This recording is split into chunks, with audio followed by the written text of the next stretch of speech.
Innal hamdalillah nahmaduhu wa nasta'inuhu wa nastaghfiruhu wa na'udzu billahi min shururi anfusina wa min sayyiati a'malina. May yahdihillahu fala mudilla lahu wa may yudlil fala hadiya lahu.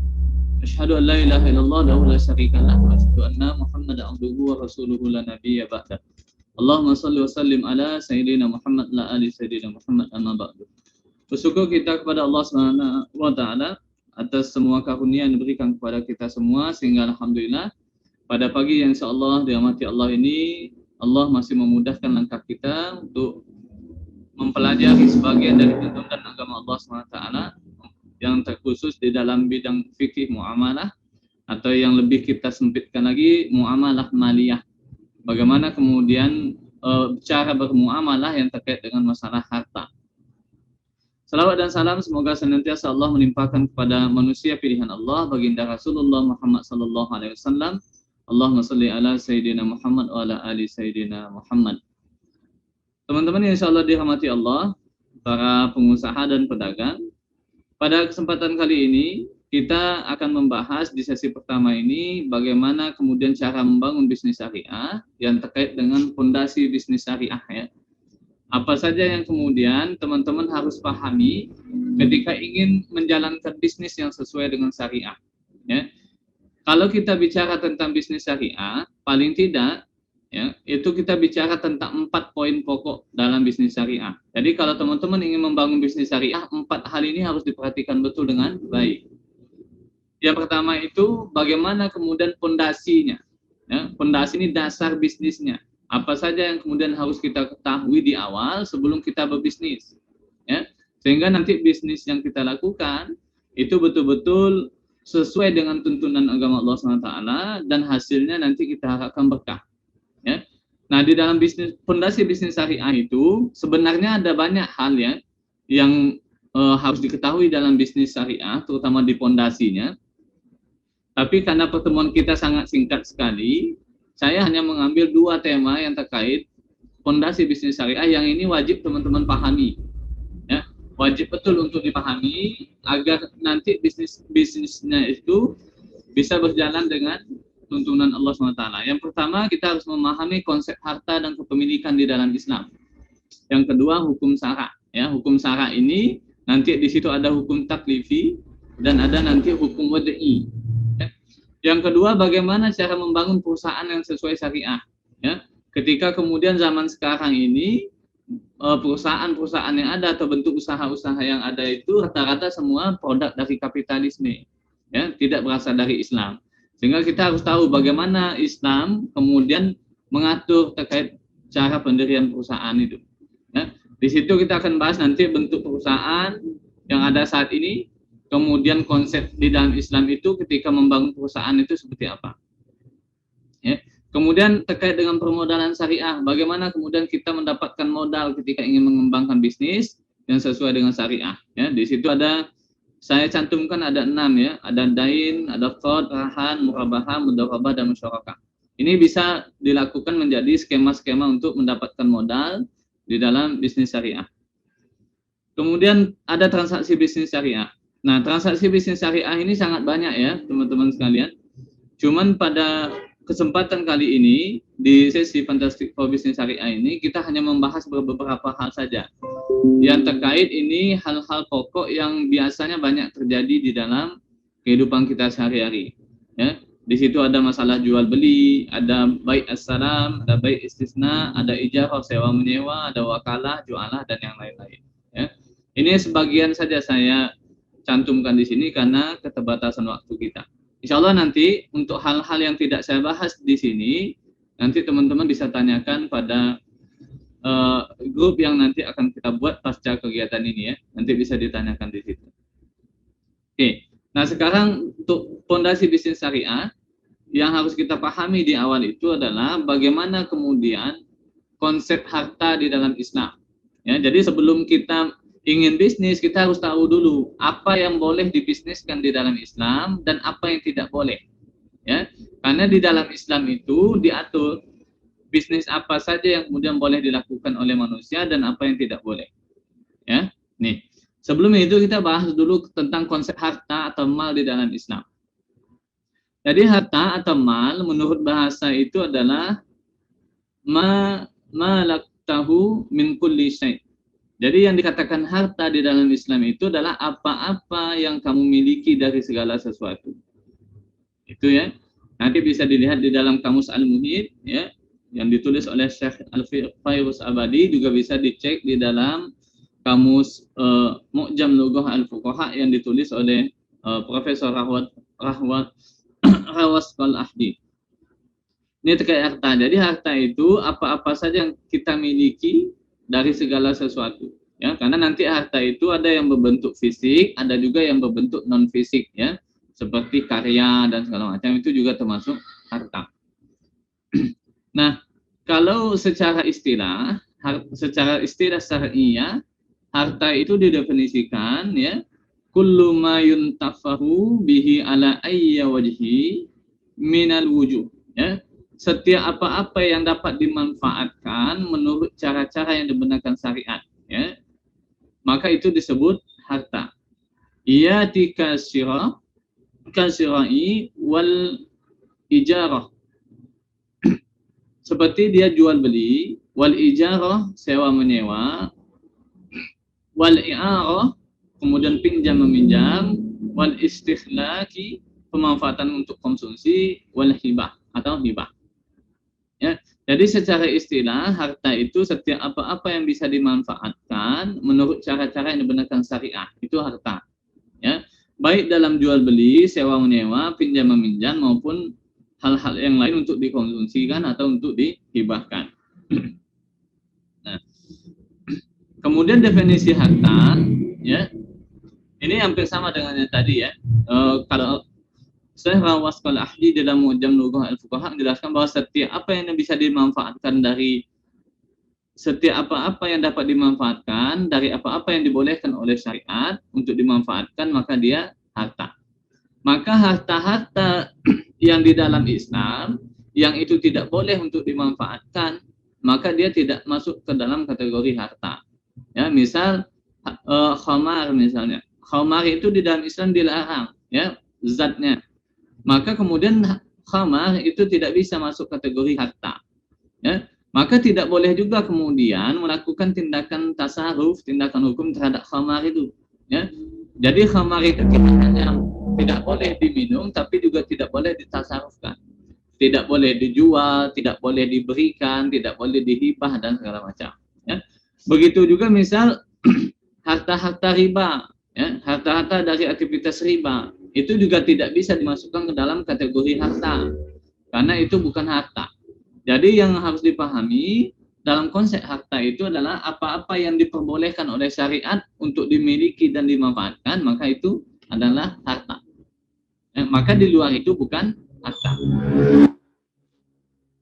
Yang kedua yang harus dipahami dalam konsep harta itu bahwa harta itu sebenarnya milik siapa.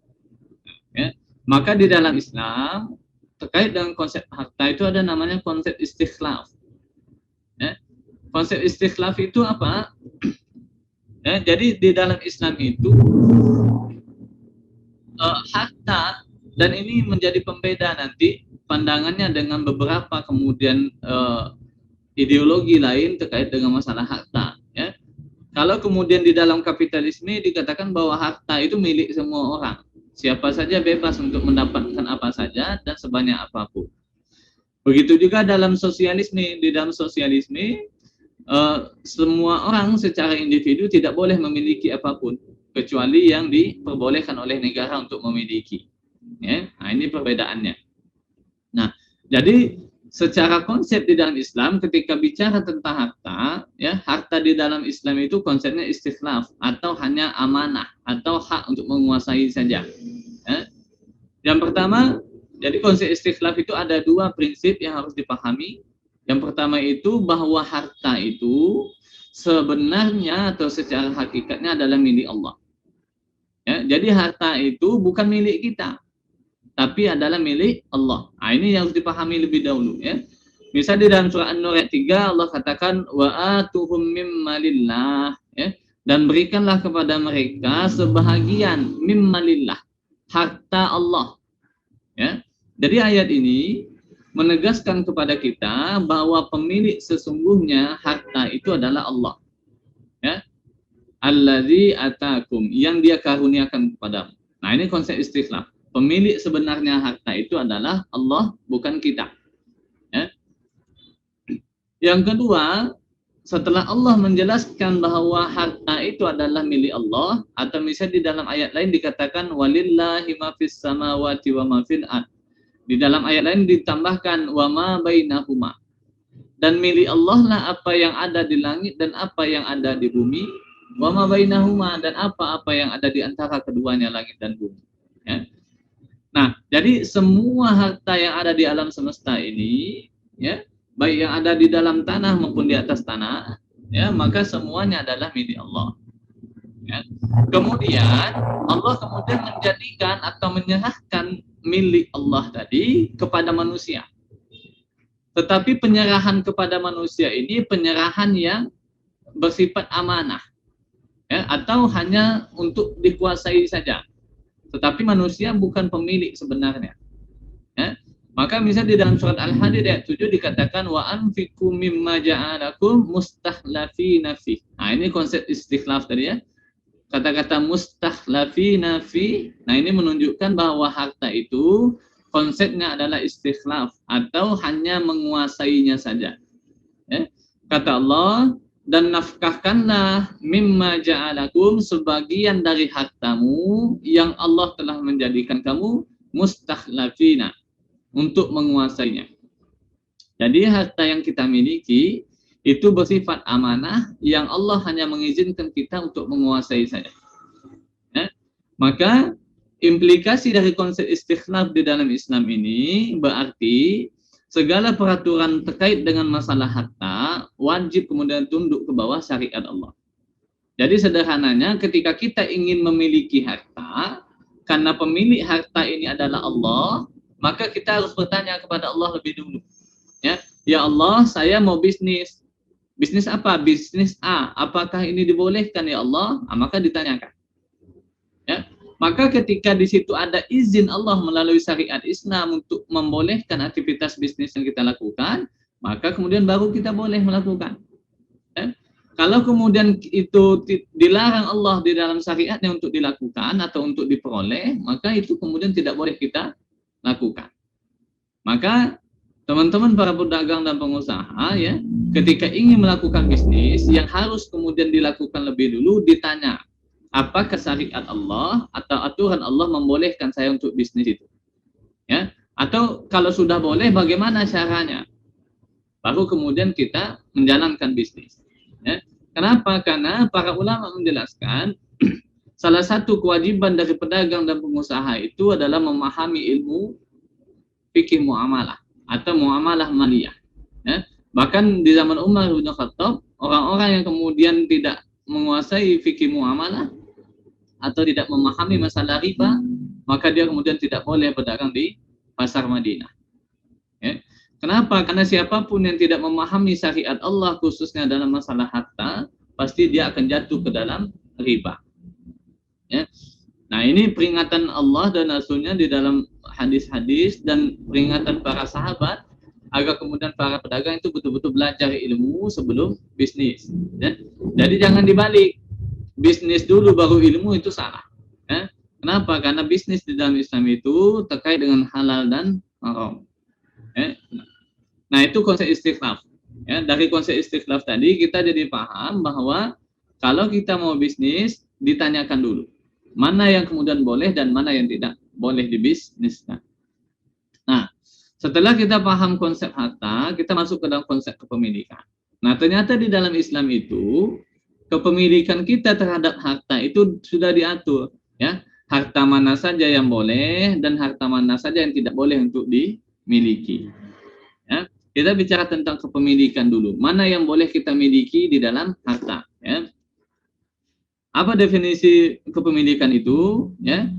Al-milkiyah, al-istilah, secara istilah, kepemilikan itu adalah iznu syari', izin dari Allah, izin dari asyari'. Asyari' itu adalah Allah, ya, bil intifa' bil ain, ya, izin dari Allah untuk memanfaatkan suatu benda.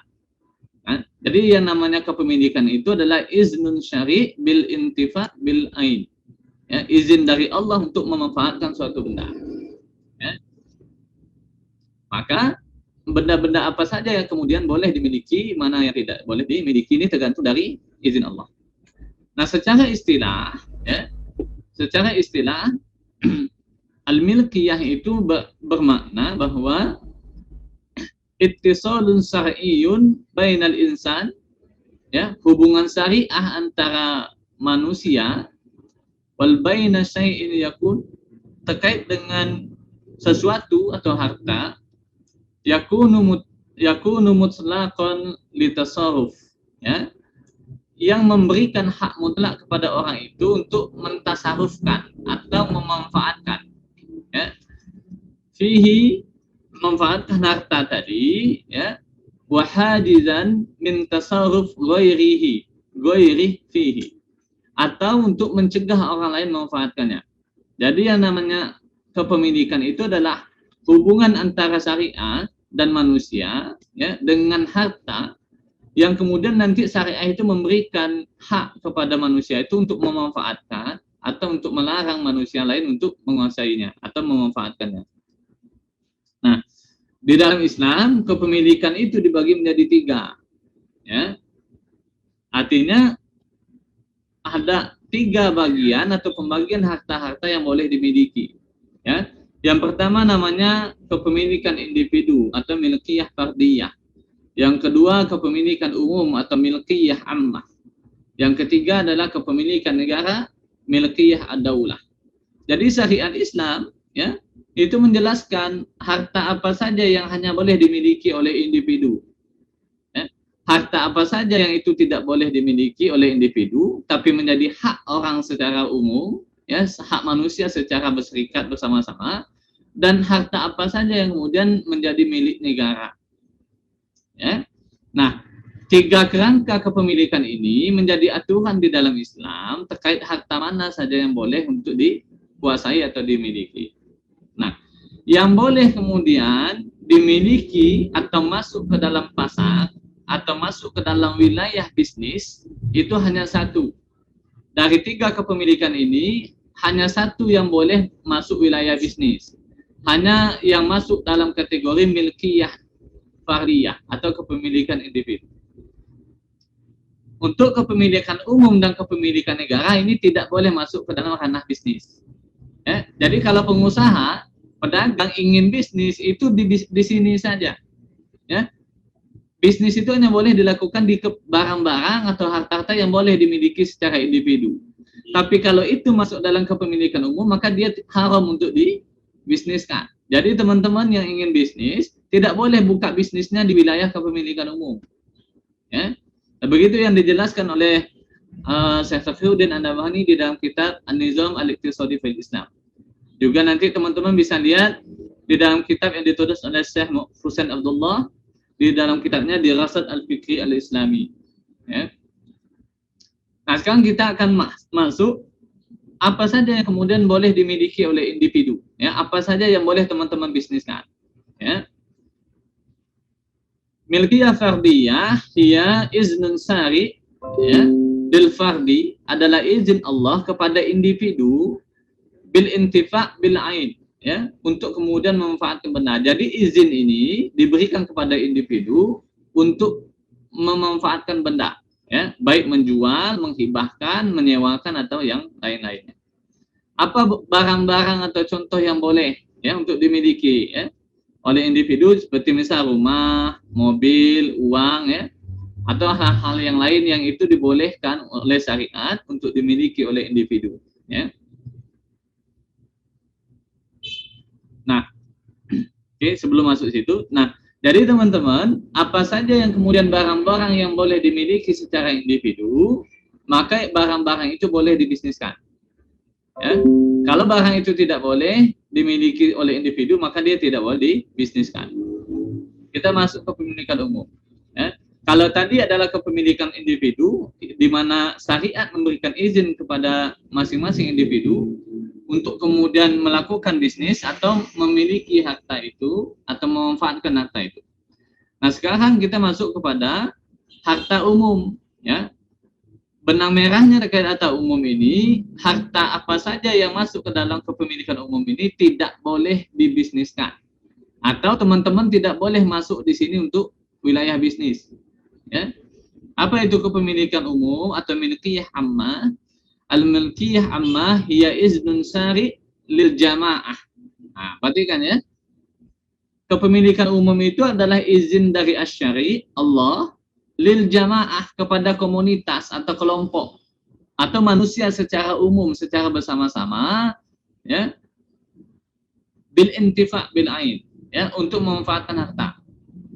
Jadi izin ini tidak diberikan kepada individu, tapi diberikan kepada kelompok secara kolektif, tidak secara individu. Ya. Jadi izin dari Allah ini diberikan kepada komunitas manusia secara kolektif. Untuk apa? Menguasai benda-benda yang masuk ke dalam kepemilikan umum. Nah, sekarang kita ingin paham apa saja yang kemudian masuk ke dalam kepemilikan umum. Ya, harta-harta yang teman-teman tidak boleh miliki. Ya, ada 3 kriteria barang-barang kepemilikan umum yang tidak boleh teman-teman miliki. Satu, ya, kriterianya satu, apa-apa yang menjadi hajat hidup orang banyak. Ya, kalau kemudian ini dikuasai, maka akan terjadi perselisihan atau akan terjadi pertumpahan darah, ya, di antara manusia. Maka barang-barang yang menguasai hidup orang banyak, yang kalau barang ini tidak ada akan menimbulkan masalah, maka barang ini tidak boleh dibisniskan. Ya. Apa contohnya? Sebagaimana sabda Nabi SAW, al-muslimuna suraka fis salasin. Ya. Kaum muslim itu berserikat akan 3 hal, fil kala, kalau di sini fil ma'i, air, wal kala, padang rumput, wan nar atau api. Jadi teman-teman harus dipahami ya, barang-barang yang tidak boleh dimiliki yang bagian pertama itu adalah filkara, padang rumput atau hutan, wal ma'i, sumber-sumber air seperti danau, sungai, teluk, ya, laut, samudra itu tidak boleh dimiliki. Wan nar, nar ini yang dimaksud di sini adalah sumber-sumber energi.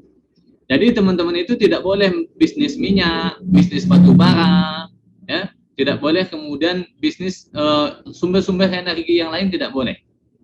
Ya. Jadi dari sini kita paham. Jadi kalau teman-teman ingin buka perusahaan minyak, maka tidak boleh, ya, karena minyak itu adalah kepemilikan umum yang haram untuk dibisniskan. Karena di dalam hadis ini yang diriwayatkan oleh Abu Daud ini, nanti di ujung hadis yang sangat panjang itu dijelaskan. Kata Nabi Shallallahu Alaihi Wasallam, wasamanuhum haraman, dan harga atau keuntungan dari menjual barang-barang ini adalah haram. Ya, maka dari situ kita paham. Ya, jadi minyak dan sumber-sumber energi lainnya itu tidak boleh dibisniskan. Termasuk juga tidak boleh membisniskan air. Ya, tidak boleh kemudian membisniskan hutan atau padang rumput. Ya, jadi di dalam Islam itu tidak boleh. Ada orang yang memiliki hutan sampai ribuan hektar, ya, untuk bangun kebun kelapa sawit misalnya, tidak boleh, ya, karena hutan itu termasuk kepemilikan umum yang haram untuk dimiliki atau dikuasai. Ya. Yang kedua, barang-barang yang tidak boleh dikuasai itu adalah benda-benda yang dari segi bentuknya tidak boleh individu untuk menguasainya. Ya, misal contoh jalan, ya, jalan itu tidak boleh dibisniskan. Nah, dari situ kita jadi paham, ya. Maka hukum membisniskan atau membuat jalan tol itu tidak boleh di dalam Islam. Ya, jadi kalau teman-teman ada modal nanti mau bangun tol, jangan, ya.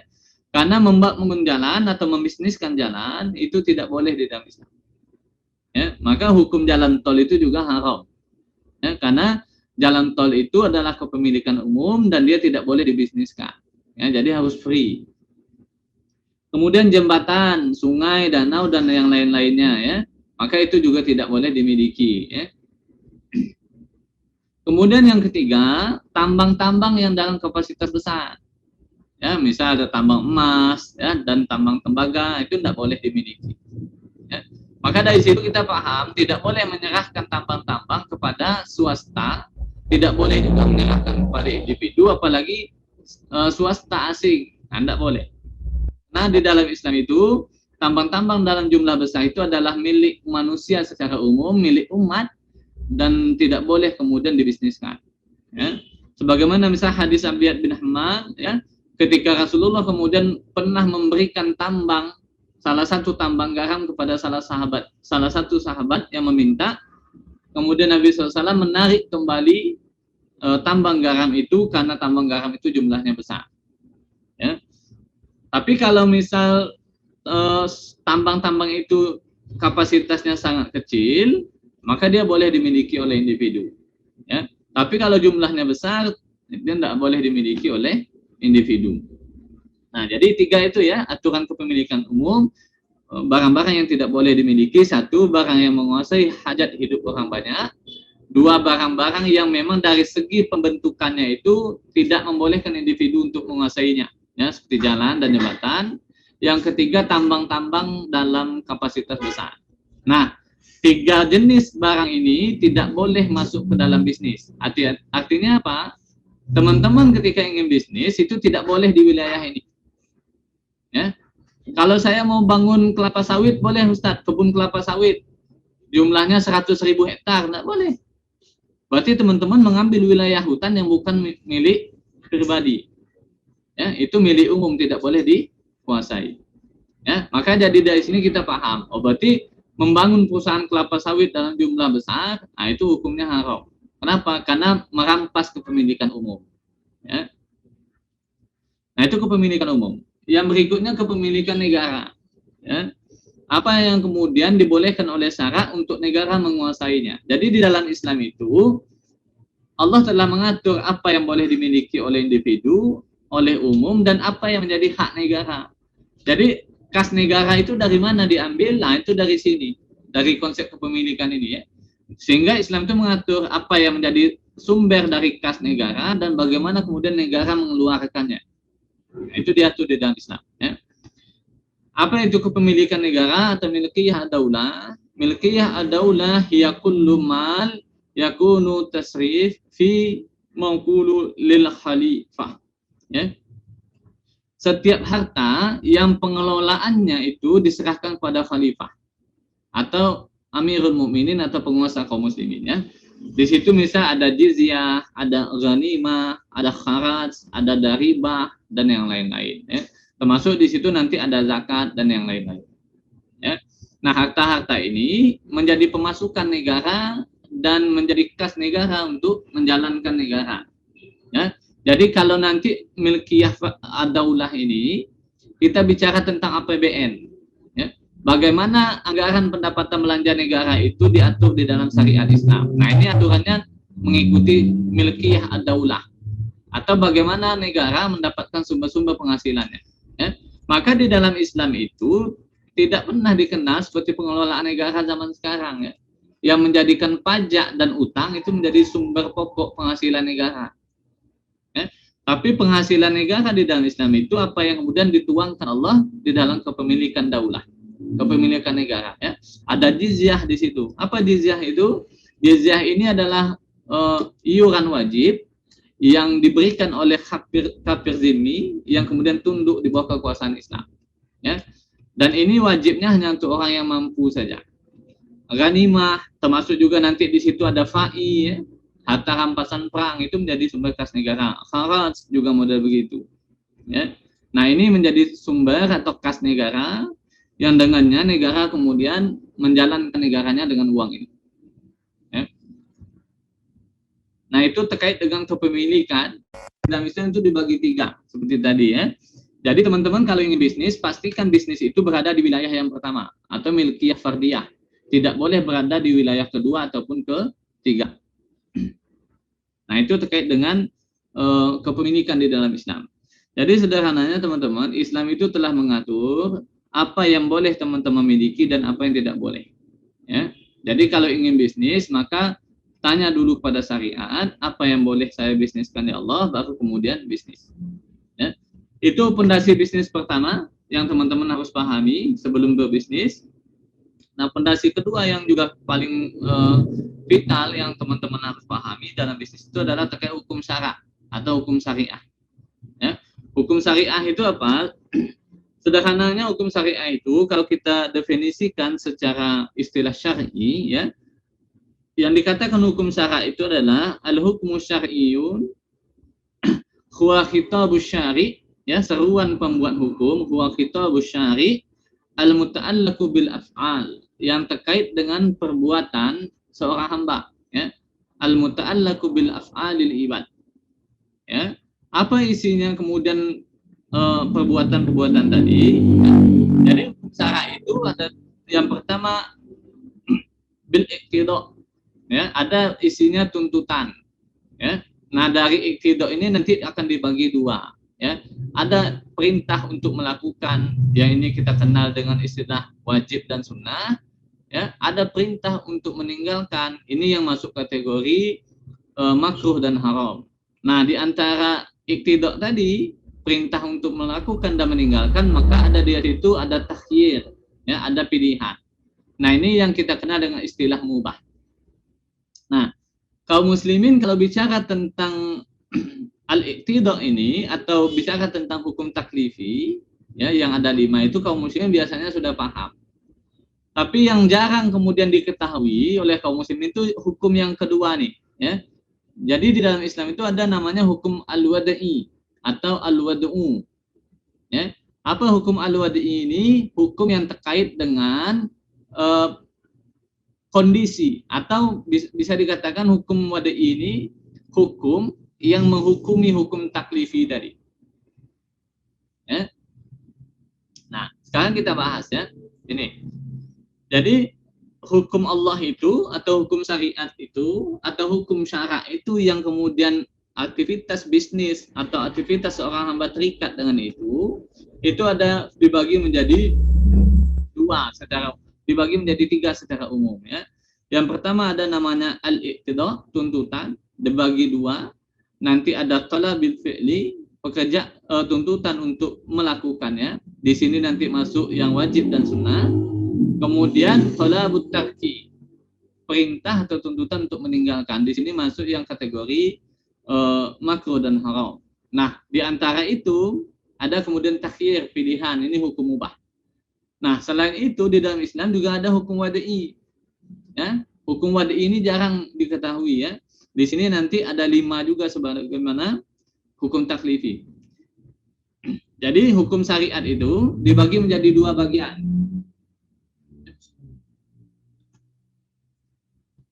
Dibagi menjadi 2 bagian. Yang pertama dinamakan khitab at-taklif, ya, atau perintah untuk melakukan sesuatu atau meninggalkan sesuatu. Ini dikenal dengan hukum taklifi. Nah, hukum taklifi itu apa? Dibagi menjadi 5. Nah, ini yang kita pahami, ya. Ini biasanya kalau bicara tentang 5 ini kaum muslimin pasti paham, ya. Ada namanya wajib atau fardu, ada kemudian sunnah atau mandub, ada mubah, ada makruh dan haram. Nah, ini kaum muslimin terkait dengan hukum ini sangat familiar, ya. Dan saya pikir untuk hukum-hukum yang 5 ini tidak perlu saya jelaskan secara umum, ya. Kita akan membahas di hukum wada'i ini. Karena hukum wada'i ini banyak kaum muslimin yang tidak paham, ya. Sebagaimana hukum taklifi yang ada 5, wajib, sunnah, mubah, makruh dan haram, hukum wada'i juga ada 5. Nah, ya, yang harus dipahami hukum wada'i ini hukum yang menghukumi hukum taklifi.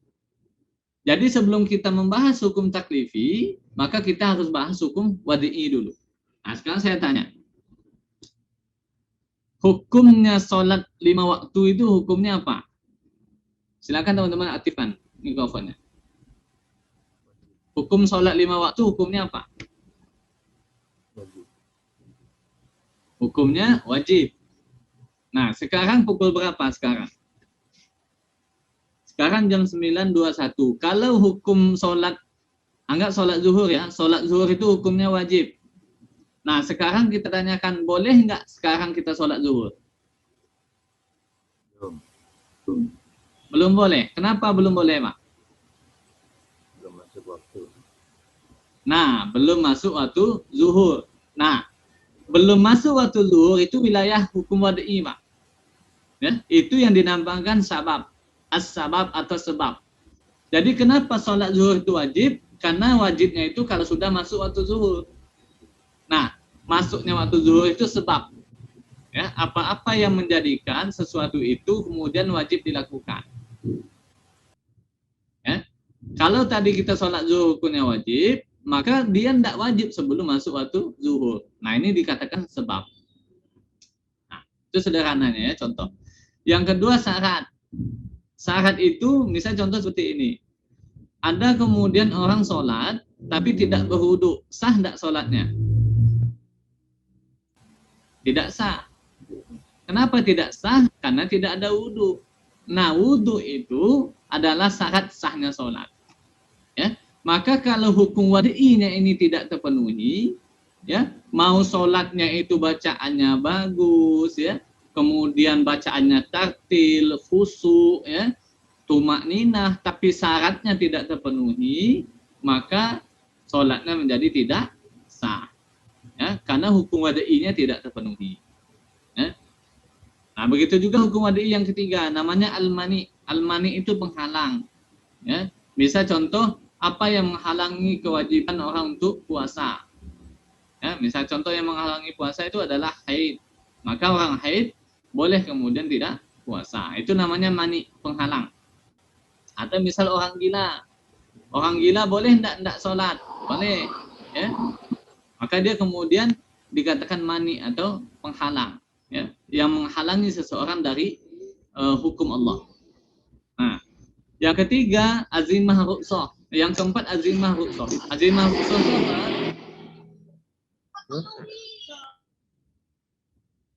Hukum asal ya. Azimah itu hukum asal, ruqsah itu keringanan. Misal ketika teman-teman ingin safar ya, sedang dalam perjalanan, maka kemudian teman-teman boleh kemudian menjamak atau mengqashar sholat. Ya. Atau orang-orang yang sedang sakit boleh kemudian tidak berpuasa dan membayar fidyah. Nah, itu namanya ruqsah. Ya. Nah, terkait sabab, syarat, mani, azimah, ruqsah ini khususnya dalam masalah bisnis ini jarang digunakan.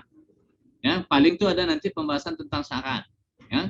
Tapi secara umum sabab, syarat, mani, azimah, ruqsah ini tidak digunakan dalam masalah hukum bisnis atau fikih muamalah.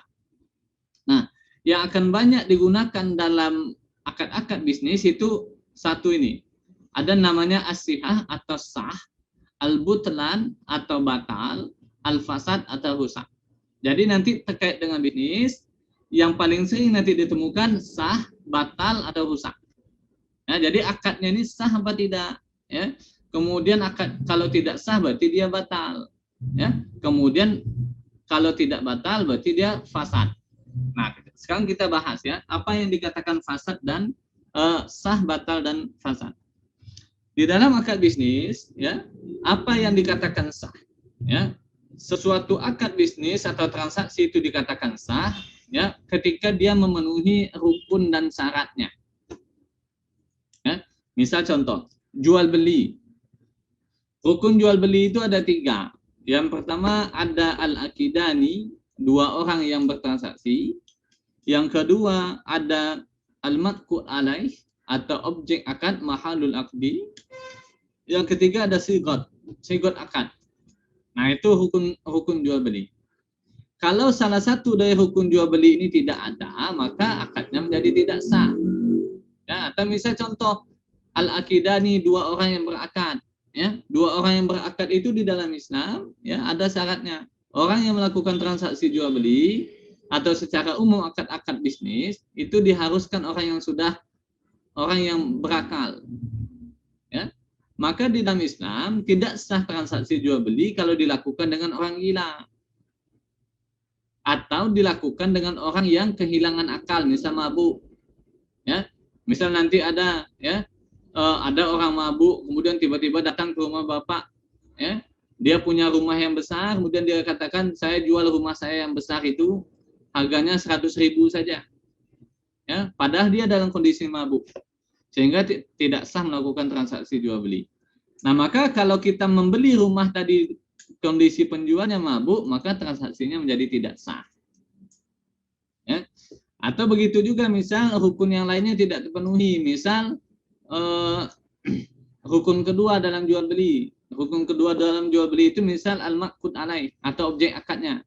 Objek akadnya itu tidak memenuhi syarat-syarat yang ada di dalam Islam. Nah, misal contoh di dalam Islam itu objek akad jual beli itu hanya ada dua, ya. Satu dia barang, dua jasa, ya. Dan itu pun harus barang dan jasa yang dibolehkan di dalam Islam, ya. Maka misal kalau kita menjual khamar yang di dalam Islam itu dilarang, maka transaksi jual belinya tidak sah. Kalau transaksi jual belinya tidak sah, maka tidak sah pula kepemilikan kita terhadap barang tadi, terhadap harta tadi. Ya, maka sah ini, ya, yang dikatakan akad yang sah itu apabila akad itu memenuhi rukun dan syarat yang ditetapkan oleh syariat, baru kemudian akad itu menjadi sah. Ya, kalau ada rukun dan syarat yang tidak terpenuhi, maka akad itu menjadi tidak sah. Apa konsekuensi akad yang tidak sah? Maka tidak sah pula barang itu dimiliki. Ya, kalau misal akadnya tidak sah, berarti akad barang yang itu tidak sah menjadi milik kita, tidak boleh dia ditasarufkan, tidak boleh dia dipakai, tidak boleh dia dijual, tidak boleh dipinjamkan, tidak boleh dihibahkan. Ya, kalau barang itu tidak sah kita miliki, kalau akadnya tidak sah. Ya. Yang kedua, al-butlan atau batal. Kapan akad itu dikatakan batal? Lawannya sah tadi. Kalau ada salah satu rukun dan syarat yang tidak terpenuhi, maka kemudian akad itu menjadi batal. Ya. Nah, yang ketiga itu fasad. Apa yang dikatakan fasad? Akad yang rusak. Kalau akad yang rusak itu, ya kerusakannya itu misal terletak pada yang bukan menjadi rukun akad. Misal rukun akad tadi jual beli tadi ada penjual, ada objek jual belinya, ada sigot. Nah, yang dikatakan fasad itu ada syarat lain yang masuk ke dalam akad, yang itu kemudian membuat akadnya menjadi rusak. Ya. Nah, akad yang fasad itu juga kemudian masuk ke dalam kategori akad yang tidak sah. Jadi teman-teman juga tidak boleh memiliki barang-barang yang akadnya fasad. Ya. Misal contoh, akad yang fasad itu misal jual beli buku. Jual beli buku yang di dalamnya disyaratkan misal tidak boleh memfotokopi buku ini. Nah, itu syarat yang fasad. Ya, syarat yang menghalangi orang untuk memanfaatkan barang yang menjadi objek jual beli. Ya, jadi kalau misal ketika terjadi jual beli buku, kemudian di dalam transaksi jual beli buku tadi, misal contoh, ada klausul yang mengatakan tidak boleh memfotokopi buku ini. Ya, nah maka itu syarat yang fasad, menyebabkan transaksinya menjadi tidak sah. Kenapa? Karena ada syarat yang masuk yang kemudian menghalangi pemanfaatan barang yang menjadi objek akad. Nah, itu salah satu syarat yang membuat akad itu menjadi rusak. Atau misalnya contoh lain, ketika transaksi itu dipaksa, ya, dipaksa dia melakukan transaksi jual beli. Misal, kalau kamu misal tidak menjual tanah kamu kepadaku, maka kamu akan aku bunuh. Atau saya bunuh. Nah, maka transaksi yang seperti itu transaksi yang fasad. Maka transaksi itu menjadi tidak sah. Ya. Nah, sekarang kita coba ambil satu kasus, ya, contoh transaksi yang batil, ya, yang tidak sah sesuai syariat Islam. Misal yang paling umum, misalnya contoh teman-teman, apa hukumnya membeli kendaraan bermotor di leasing? Ya. Apa hukumnya membeli kendaraan motor di leasing secara kredit? Ya. Di dalam Islam, hukum membeli kendaraan bermotor di leasing itu adalah haram. Ya. Kenapa haramnya? Karena di dalam akad leasing tadi terjadi dua akad sekaligus. Ya. Jadi di leasing itu terjadi multi akad atau dua akad sekaligus dalam satu transaksi. Apa akad yang terjadi di leasing itu? Terjadi akad jual beli dan sewa menyewa. Ya, maka leasing itu dikenal dengan istilah sewa beli. Ya, sewa di awal, beli di akhir. Nanti kalau sudah lunas baru kemudian dibeli. Tapi kalau belum lunas statusnya masih sewa.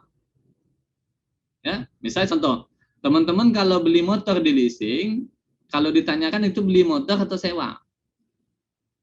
Pasti kalau yang ditanyakan kepada penjual pasti katanya beli, bukan sewa. Kalau memang motor itu teman-teman beli, sekarang pertanyaannya, kalau seandainya teman-teman macet bayarnya, ya, misal kreditnya 3 tahun, sudah jalan 2 tahun, ternyata teman-teman tidak mampu membayar cicilannya. Apa yang dilakukan oleh leasing? Menarik motor tadi. Ya. Dan teman-teman dikatakan, motor ini bukan motor Bapak, tapi masih motor leasing. Nanti kalau sudah lunas, baru jadi milik Bapak. Ya.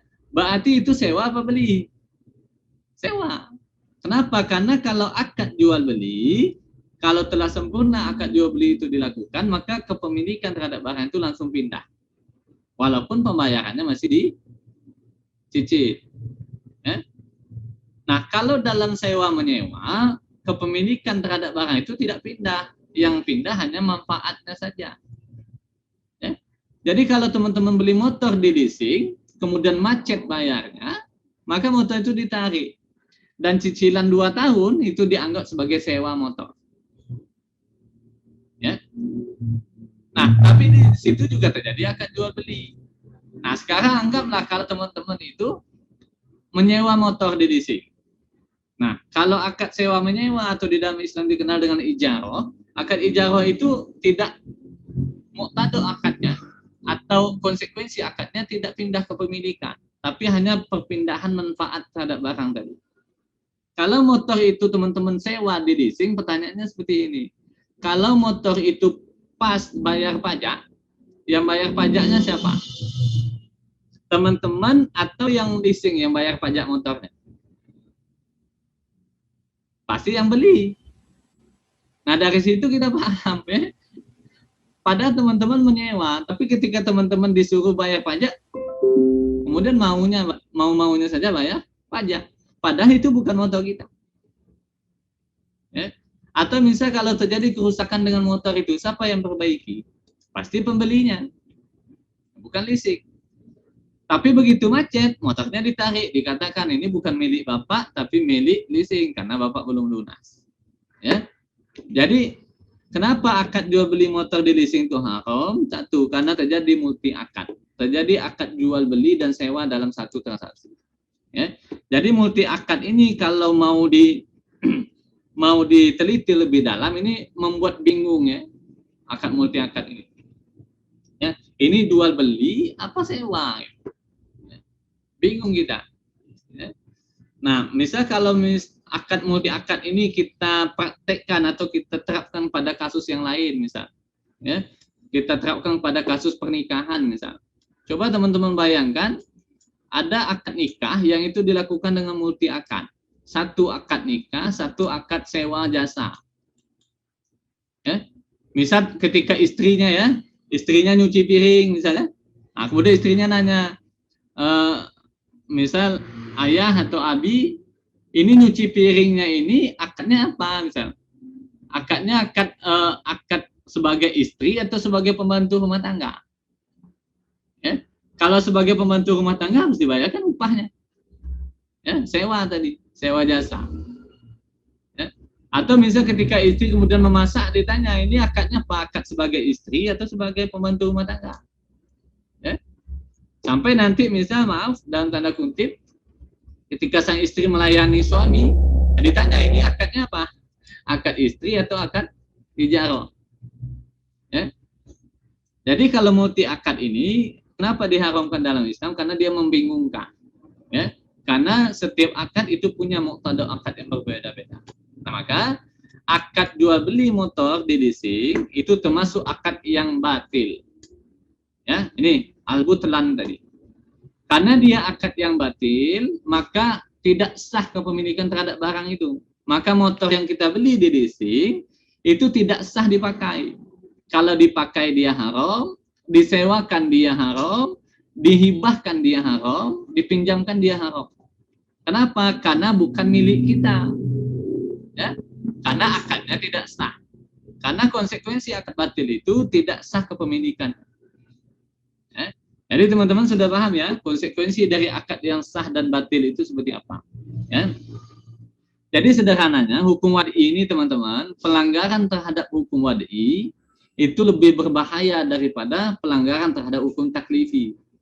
Kalau pelanggaran hukum taklifi itu bisa ditaubati, bisa minta ampun kepada Allah, tapi kalau pelanggaran hukum wad'i tidak bisa minta ampun. Ya. Jadi teman-teman kalau mau minta ampun pada Allah sampai keluar air mata darah, tapi terkait dengan hukum wad'i itu tidak bisa minta ampun. Ya. Contoh kasus misal gini, ada seorang imam sholat, ya, dia bacaannya bagus, sholatnya khusyuk, baca mahrotnya bagus, ya, semuanya bagus, ya. Ketika dia memimpin sholat dan teman-teman sholat bersama imam yang seperti tadi, khusyuk betul sholatnya, ya, mahrotnya bagus, bacaannya fasih, ya. Tapi begitu selesai sholat, kemudian imam itu membalikkan badannya, kemudian berkata kepada jamaahnya, bapak-bapak, saya mohon maaf betul, saya itu baru ingat kalau saya belum wudhu. Nah, kira-kira gimana hukum sholatnya? Sah atau tidak sholatnya? Tidak sah. Kenapa? Karena tadi syarat sahnya sholat wudhu itu tidak dilakukan. Ya, kalau imam tadi kemudian tobat, nangis pada Allah, ya Allah, ampuni saya, ya Allah, ampuni saya, ya Allah, sampai kemudian keluar air mata darah, apakah Allah ampuni? Tidak. Sholat tadi tetap tidak sah. Bagaimana cara untuk memperbaiki pelanggaran terhadap hukum wad'i ini? Maka dia wudhu, ulang sholatnya. Ya.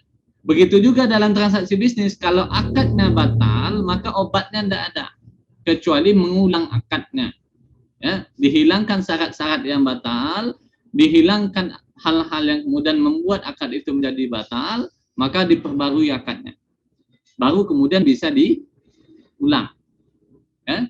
Jadi sekali lagi saya katakan, pelanggaran terhadap hukum wad'i itu tidak bisa ditaubati, sementara pelanggaran terhadap hukum taklifi bisa ditaubati. Maka teman-teman harus perhatikan betul dalam transaksi bisnis, perhatikan hukum wad'i ini harus dipenuhi.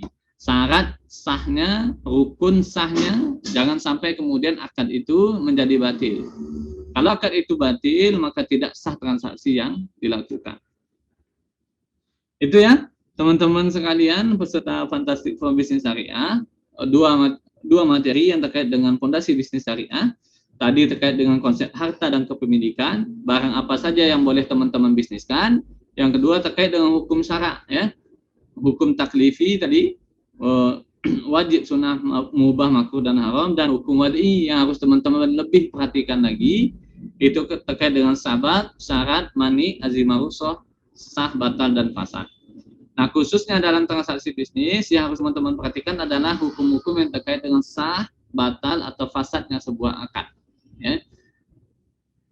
Demikian mungkin pemaparan dari saya untuk sesi pertama ini.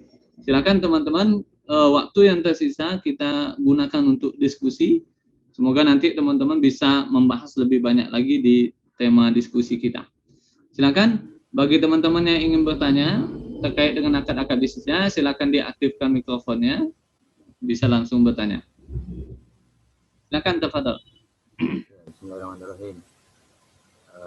Ini Ya, saya mau izin bertanya, Pak. Pak Adi, silakan Pak Adi. Dari Depok, Pak, ya? Iya, benar. Ya, tadi sudah Pak. Ya, baik.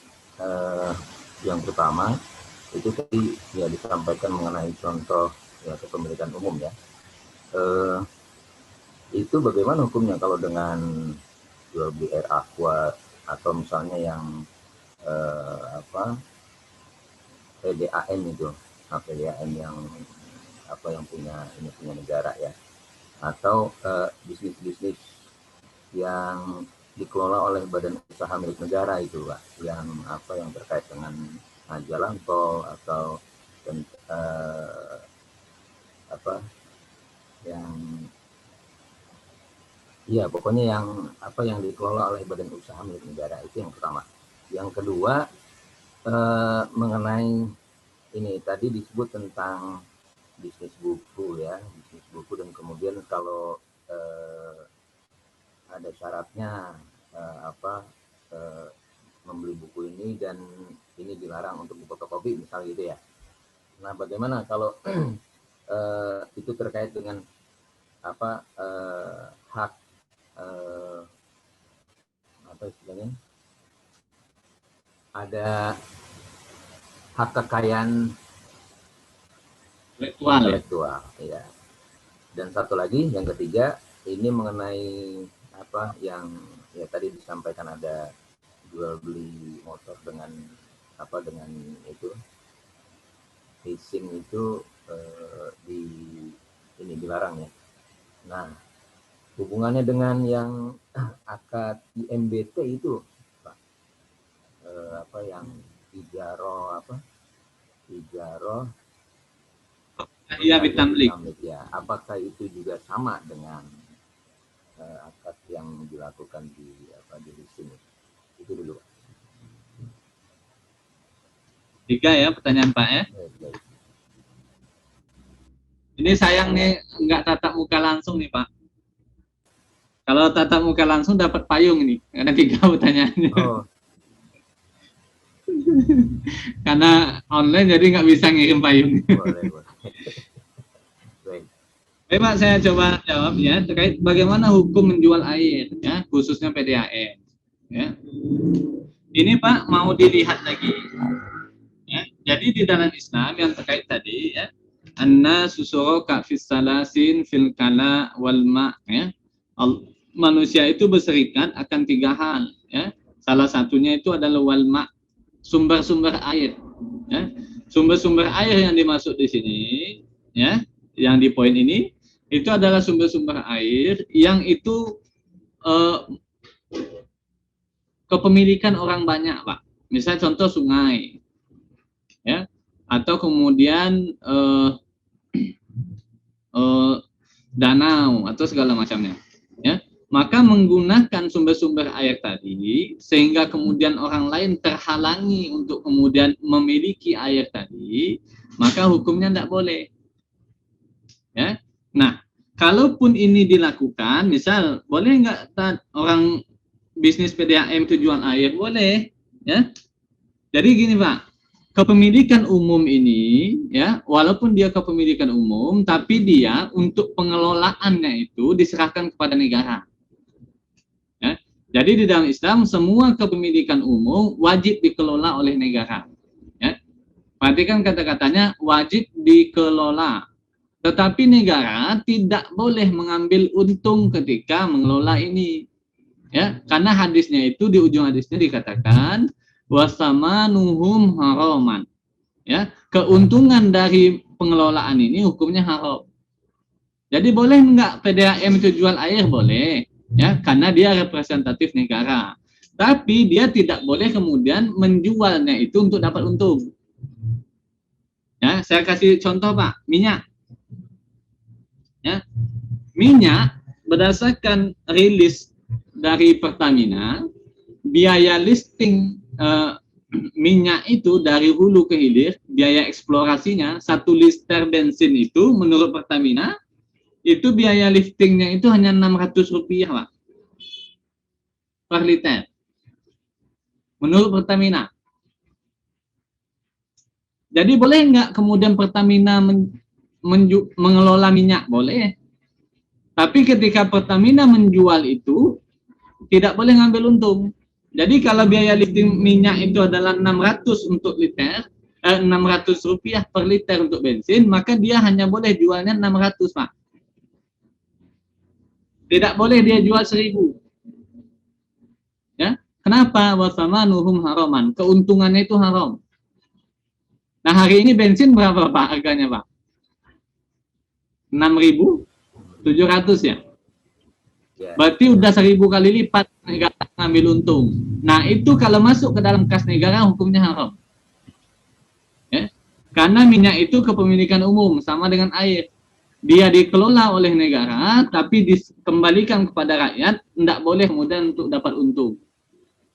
Karena pada hakikatnya semua kepemilikan itu adalah punya umat, punya manusia secara berserikat. Negara tidak boleh ngambil untung di situ Pak. Karena dalam Islam pemasukan negara sudah diatur, tidak boleh dari kepemilikan umum, ya, tapi kepemilikan negara. Nah, kepemilikan umum ini harus dikembalikan kepada rakyat dalam bentuk bisa itu langsung atau kemudian dalam bentuk lain. Ya, tapi penjualannya ini tidak boleh ngambil untung. Ya, jadi Pertamina PDAM itu boleh kemudian melakukan jual beli air tapi sebesar harga pengelolaannya saja. Misal kalau 1 kubik air itu hanya biaya pengelolaannya itu adalah misal 5.000 per kubik, maka dia hanya boleh jual 5.000. Kalau dia jual lebih dari itu, hukumnya haram. Ya, begitu juga dengan badan usaha milik negara. Dilihat lagi nanti usahanya apa, di bidang apa. Kalau itu termasuk kepemilikan umum, maka dia tidak boleh. Ya, tidak boleh kemudian mengambil untung dari kepemilikan umum. Penutupnya tuh tengok. Ya? Penutupnya tuh lepas. Nah, yang kedua terkait dengan kekayaan intelektual tadi, Pak. Nah, jadi kenapa syarat ketika kita jual buku ada syarat misal dilarang memfotokopi buku ini, itu termasuk akad yang fasad atau akad yang rusak? Karena tadi akad tadi itu kemudian menghalangi orang yang kemudian membeli buku tadi untuk memanfaatkan bukunya, Pak. Ya, jadi Islam itu menghargai hak kekayaan intelektual.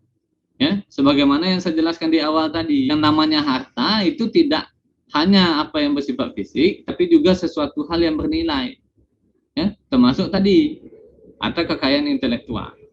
Ya, tetapi harus dipahami ya bahwa objek jual beli itu kemudian tidak boleh kemudian terhalangi untuk dimanfaatkan.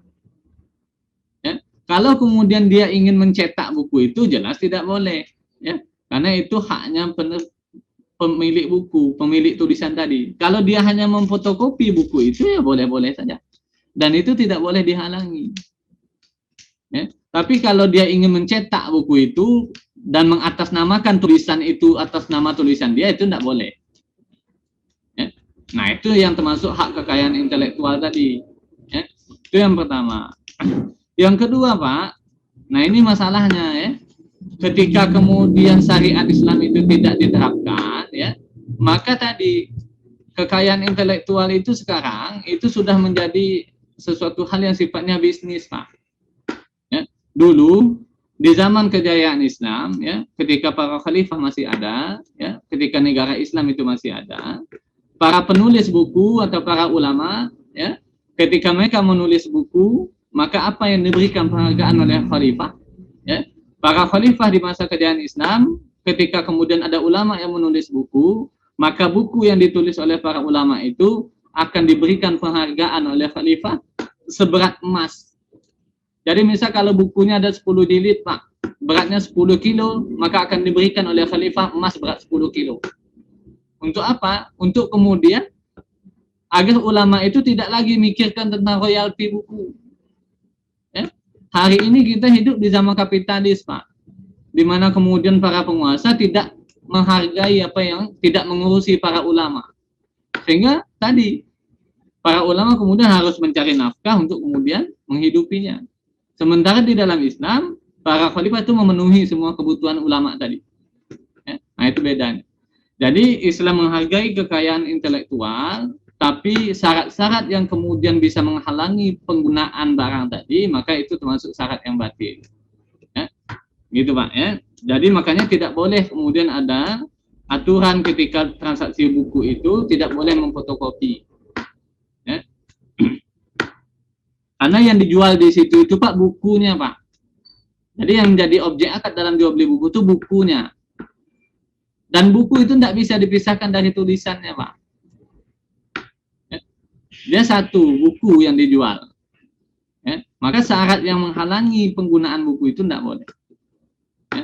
Tapi kalau nanti dia ingin menerbitkan kemudian tulisan itu atas nama dia, itu yang tidak boleh. Ya. Itu nanti masuk masalah yang lain, ya, masuk masalah penipuan.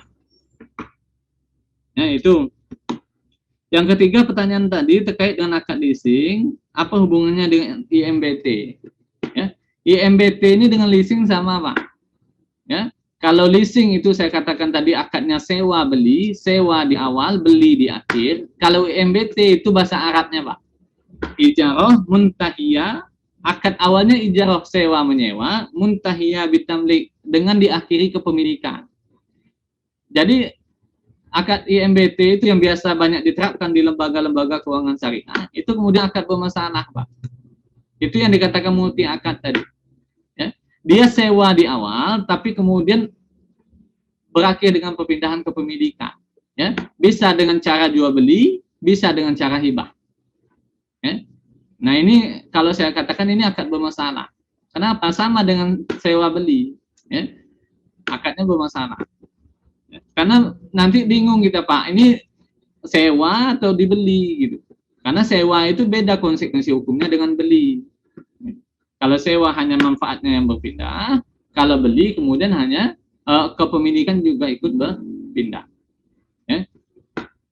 Nah, jadi akad IMBT ini sama dengan akad leasing, akad sewa juga, sewa beli, cuman beda bahasanya saja. Begitu Pak ya, Pak Adi dari Depok, wallahu alam, itu yang bisa saya jelaskan. Silakan Pak kalau ada tanggapannya. Ya, cukup Pak. Ya, terima kasih. Ya. Silakan tafadhol pada yang lain yang ingin bertanya, silakan, kita masih ada waktu.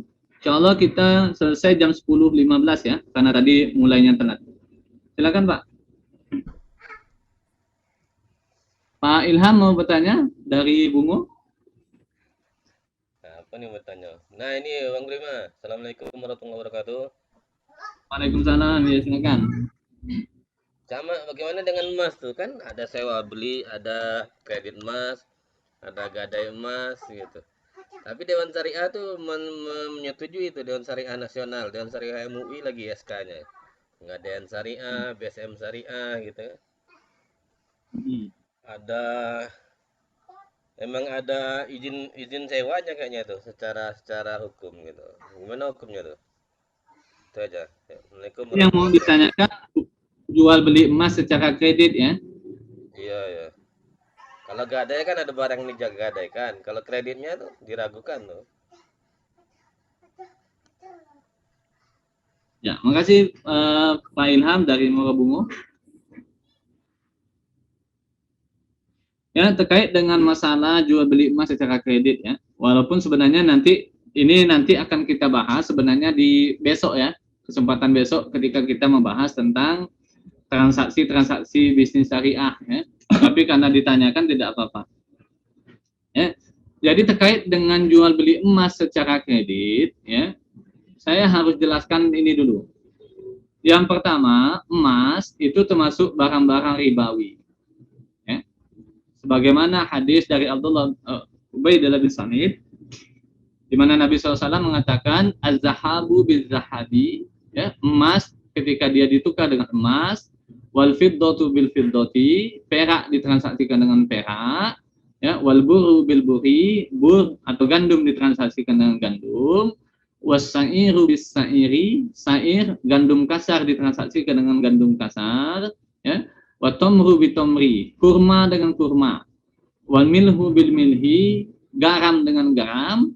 Kalau barang-barang ribawi ini ditransaksikan sesama barang-barang ribawi, syaratnya ada dua. Yang pertama, dia harus mislan bimislin, sawaan bin sawain. Jumlahnya harus sama antara barang-barang yang ditransaksikan. Ya.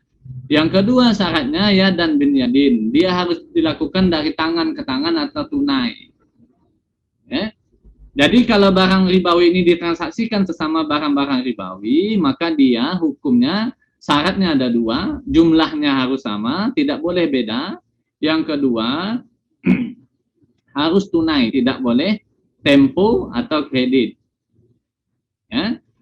Kata Rasulullah SAW, faizah talafat hazihi asnaf, kalau dia berbeda jenisnya, misal emas ditukar dengan perak, beda jenisnya. Atau misal gandum ditukar dengan perak, beda jenisnya. Faizah talafat hazihi asnaf, kalau dia berbeda jenis barang-barang ribawinya, ya, fabi'u kaifasitum, maka jual belilah, transaksikanlah oleh kalian sesuka hati kalian. Artinya jumlahnya tidak harus sama kalau dia beda jenis. Ya. Tapi kalau kemudian jenisnya sama, dia harus jumlahnya sama, ya. Kalau dia beda jenis, kata Rasulullah, fabi'u kaifasitum, transaksikanlah sesuka hati kalian, izaka nayadan bin yadin. Cuman syaratnya harus tunai, tidak boleh kredit atau tempo. Nah, Sekarang dalam masalah jual beli emas secara kredit ada ikhtilaf, ya, ada perbedaan pendapat di kalangan para ulama termasuk di Indonesia dalam menghukumi jual beli emas secara kredit. Ya, di mana kemudian letak perbedaannya di dalam kemudian melihat barangnya tadi. Ya, ulama-ulama yang kemudian membolehkan jual beli emas secara kredit itu beralasan, berargumen karena emas itu tidak lagi dijadikan alat tukar. Ya, jadi ilat kenapa emas dilarang ditukar dengan emas jumlahnya beda, perak dengan perak itu kemudian ilatnya alat tukar. Ya, karena dulu emas dijadikan alat tukar. Nah, bagian ulama yang kemudian tidak membolehkan transaksi kredit emas secara kredit itu beralasan emas itu hari ini tidak lagi menjadi alat tukar, sehingga fungsinya berubah menjadi sil'ah atau barang. Maka kalau dia barang, berlakulah hukum kredit murabahah, ya, berlaku hukum murabahah. Dia boleh ditransaksikan secara kredit. Ya. Ini pendapat yang dikemukakan oleh Syekhul Islam, begitu juga pendapat Ibnu Qayyim al-Jauzi dan pendapat Syekh Abdurrahman As-Sa'di. Itu yang pertama. Yang kedua, ulama kemudian mengharamkan transaksi ini. Ya, bagian ulama yang mengharamkan transaksi ini jumhur ulama. Ya, jumhur ulama di dunia mengharamkan transaksi jual beli emas secara kredit. Alasannya apa? Satu, alasannya emas itu sampai kapanpun tetap akan menjadi alat tukar. Ya, walaupun dia tidak disahkan oleh negara ataupun disahkan oleh negara. Ya, misal pertanyaannya gini, di negara kita uang alat tukar yang sah apa? Rupiah. Tetapi bisa nggak emas itu jadi alat tukar? Misal teman-teman, ya, kalau misal datang ke suatu tempat, ya, teman-teman tidak ada punya uang, tapi teman-teman punya gelang emas, bisa nggak dibayar dengan gelang emas? Pasti bisa. Kenapa? Karena semua orang di negeri kita ini pasti nerima emas sebagai alat pembayarannya. Kenapa? Emas itu bernilai.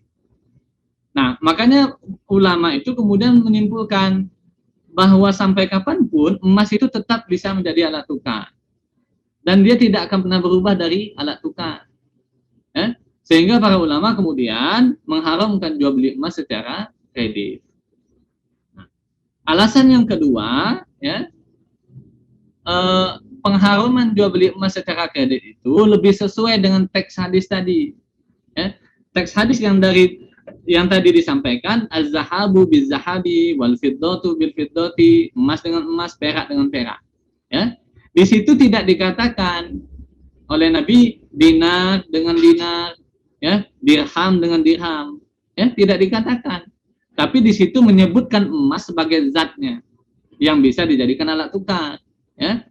Tidak disebutkan dinar, padahal mata uang di dalam Islam ketika dulu itu dinar dan dirham. Ya. Nah, ini alasan kedua kenapa ulama mengharamkan transaksi emas itu secara kredit, karena pengharuman itu lebih sesuai dengan teks hadis, ya, yang di situ tidak menyebutkan dinar dan dirham yaitu alat tukar, tapi menyebutkan emas dan perak. Ya. Nah, ini yang menjadi alasan ulama kemudian mengharamkan. Nah, kalau kita lihat dari dua pendapat ini, ya, pendapat yang lebih rajih atau lebih kuat dalam masalah jual beli emas secara kredit ini adalah jual beli emas itu diharamkan secara kredit. Ini pendapat jumhur ulama di seluruh dunia. Ya. Sehingga kalau kemudian kita sudah memahami pendapat yang mengharamkan itu lebih kuat, maka kita harus berpegang kepada pendapat yang mengharamkan jual beli emas. Ya. Begitu, walaupun nanti ada fatwa yang membolehkan. Ya, tapi kaidahnya di dalam usul fikih itu, ya, al-amalu bidalil rajih wajib. Ya, maka beramal dengan dalil yang kuat atau rajih adalah wajib. Wal amalu bidalil marjuh, beramal dengan dalil yang lemah, maka dihukumnya tertolak atau tidak boleh. Ya, jadi kaidahnya seperti itu ya, teman-teman. Kalau ada ikhtilaf pendapat ulama dalam satu masalah, maka kaidahnya ambil pendapat yang kuat atau yang roji, bukan pendapat yang sesuai dengan hawa nafsu kita. Karena di dalam masalah muamalah itu kita terikat dengan hukum syara, bukan terikat dengan hawa nafsu. Ya, kalau kemudian kita mengambil pendapat yang membolehkan itu karena hawa nafsu kita, ya, maka itu hukumnya haram. Ya, berarti kita tidak mengikuti dalil, tapi mengikuti nafsu kita. Ya, jadi kalau nanti dalam masalah yang lain pun nanti ada ikhtilaf ulama dalam satu masalah, maka pendapat yang diambil adalah pendapat yang lebih kuat atau lebih rajih. Ya, itu yang bisa saya jelaskan terkait jual beli emas secara kredit.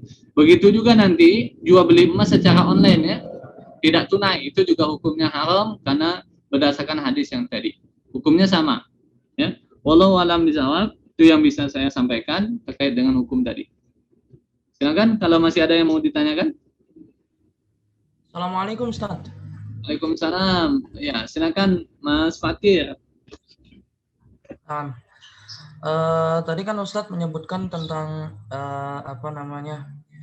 milkiyah ammah, yaitu tentang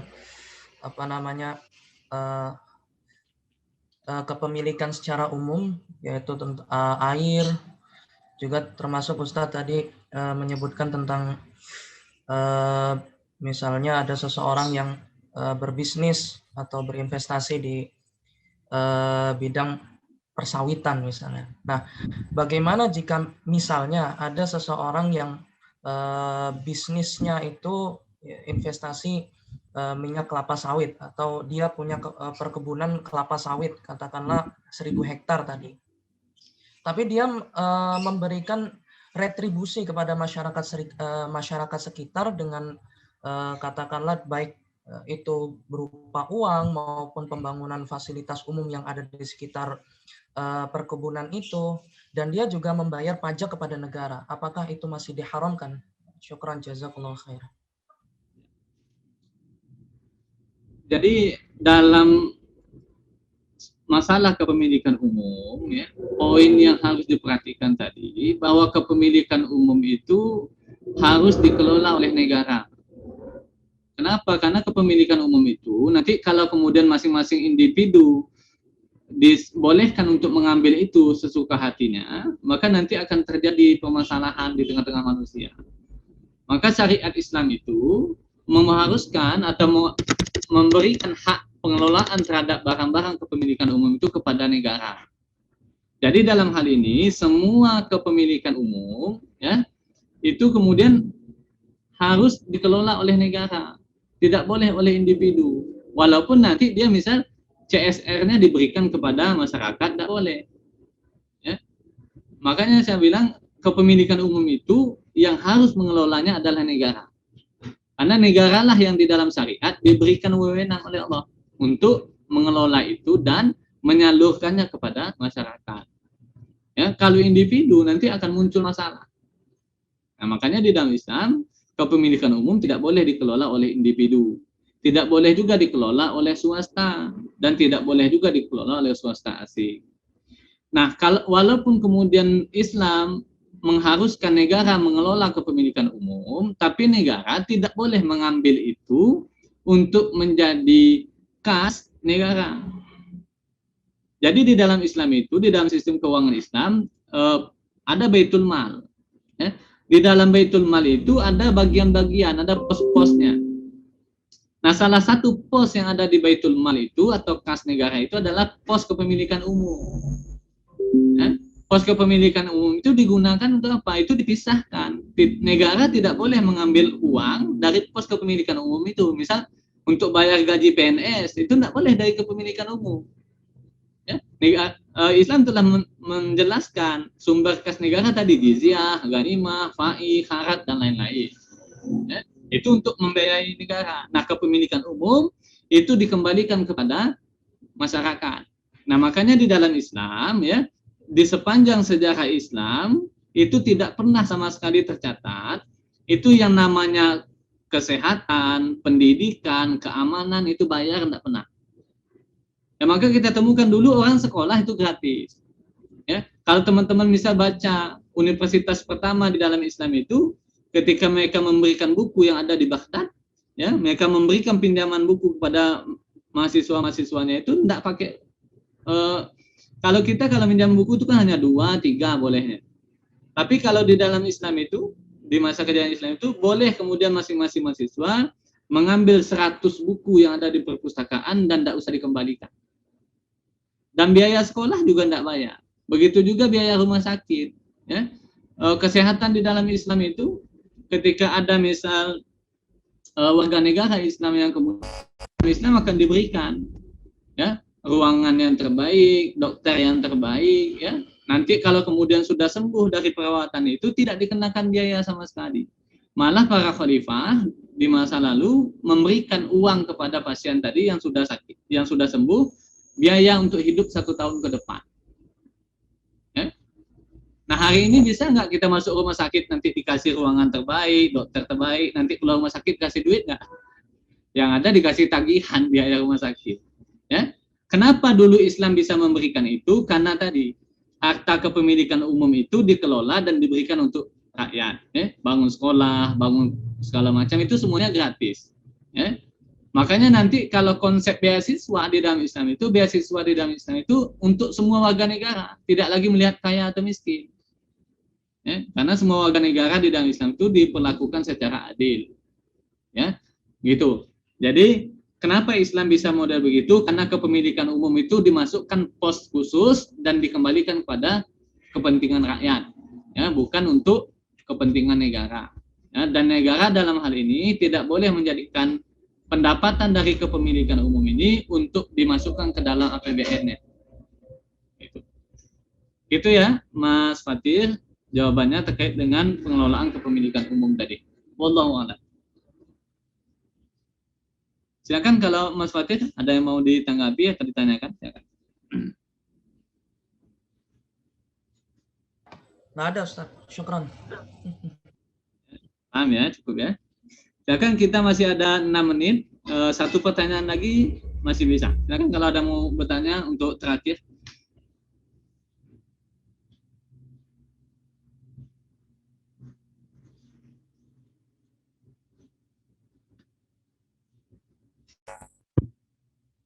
Silakan, ada yang mau bertanya?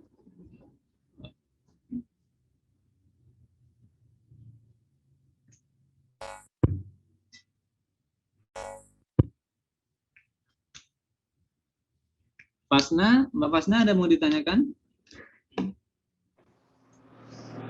Enggak Ya? dulu, Ustaz. Oh iya, baik. Baik, teman-teman, kalau sudah tidak ada lagi yang ditanyakan, kita cukupkan dulu kajian kita pada sesi pertama ini terkait dengan fondasi bisnis syariah. Insya Allah nanti jam 10.30 kita akan lanjutkan 10.45 ya. Kita akan lanjutkan kajian kita terkait dengan bagaimana membangun perusahaan yang sesuai dengan syariah, ya, atau perusahaan syariah. Dan ini merupakan bagian kedua dari pelatihan kita untuk angkatan 1 ini. Itu saja yang bisa saya sampaikan untuk kesempatan pertama ini. Insya Allah nanti kita ketemu jam 10.45, nanti kita akan share link Zoom-nya untuk 10.45 nanti. Teman-teman bisa masuk nanti di 10.45 untuk sesi kedua membahas tentang perusahaan syariah. Itu saja yang bisa saya sampaikan. Kita tutup dengan membaca doa kifaratul majelis. Subhanakallahumma wa bihamdika asyhadu an la ilaha illa anta astaghfiruka wa atubu ilaik. Assalamualaikum warahmatullahi wabarakatuh.